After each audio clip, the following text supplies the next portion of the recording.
मैंने तो बरसों पहले कहीं पढ़ा था, जैसा करोगे वैसा भरोगे।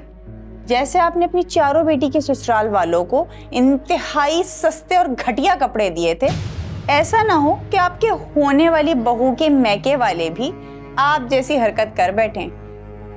फिर खामखा आपको अफसोस होगा कि बुशरा की बात मान लेती।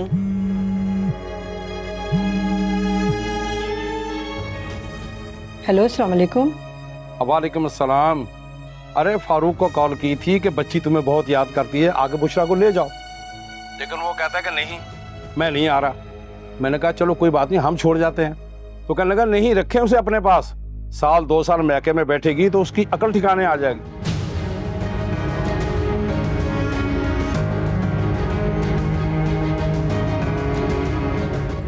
हेलो पापा। अरे पापा की बच्ची, दफा हो जाओ तुम, ये सारी आग तुम्हारी लगाई हुई है।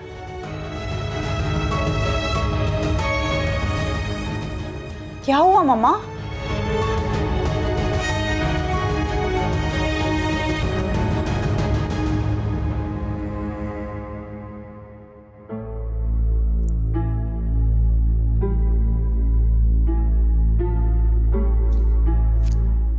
क्या बात है, आज इतने चुप से हैं आप? दोबारा चाय भी नहीं पी आपने? बस थोड़ी तबीयत खराब है। क्या हुआ है? बस सर में दर्द हो रहा है।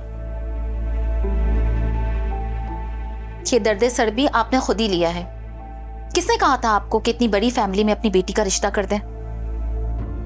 हमारे बड़े बूढ़े कहते थे कि अगर ऊंट से दोस्ती करनी है ना तो दरवाजे भी बड़े करने पड़ते हैं। बस आपको तो बहुत सवार था कि अपने से बड़े खानदान में उसका रिश्ता करना है, और इसी चक्कर में इतनी बड़ी फैमिली में आपने उस मासूम का रिश्ता कर दिया। कुछ दिन पहले तक तो आप भी इस रिश्ते से हर तरह से मुतमईन थी, और बल्कि दिलो जान से फरीफ्ता थी। तो अब क्या हुआ? देखो बेगम, ये रस्म रिवाज तो चलते रहते हैं, इनको छोड़ना जिंदगी छोड़ने के बराबर है।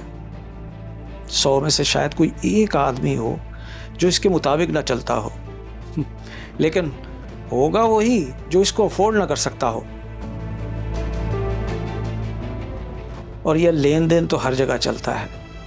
अब हम इतने भी गए गुजरे नहीं कि अपनी बेटी की खुशियों के लिए चंद हजार खर्च करने से डरते हो।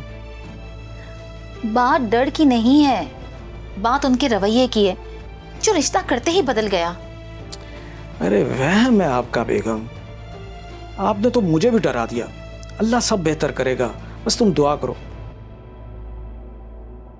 बल्कि ये कुछ पैसे रख लो, सुबह आफी के साथ जाके उसके लिए कोई सूट और उसके पसंद का सामान ले देना, और ख्याल रहे कि मेरी बेटी जो पसंद करे उसको ले देना। बाकी उसके ससुराल वालों के कपड़े वो मैं 2 दिन बाद जाके खुद ही मार्केट से ले आऊंगा।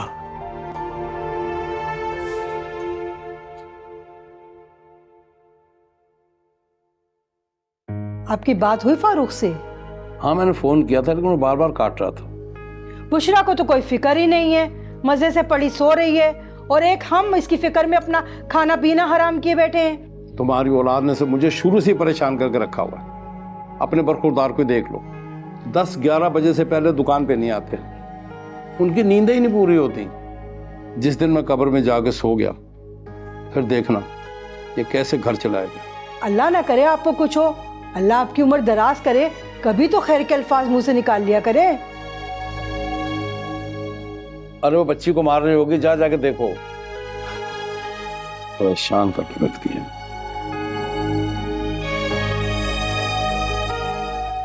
जब देखो झगड़ा, तंग कर दिया इस बच्ची ने।